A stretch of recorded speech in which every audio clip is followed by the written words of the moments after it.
All right, I got smart shades about 2 years ago, and this is what happened. So they worked great for, I don't know, about a year. And then Apple came up with an update and it stopped connecting to my smart home. You can hear these ones are getting a little loud.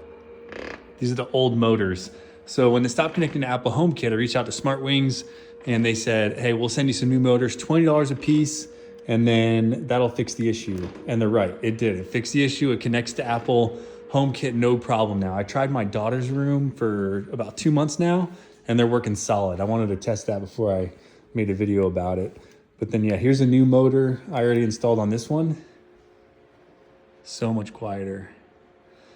So yeah, that fixed the issue. And even when it didn't connect to Apple HomeKit, I just used the remote and it worked no problem. But my whole point was having it connected to Apple HomeKit so that sunrise and sunset, they'll just go up and down automatically. So with these shades, they charge, you can do solar or just manually charge them.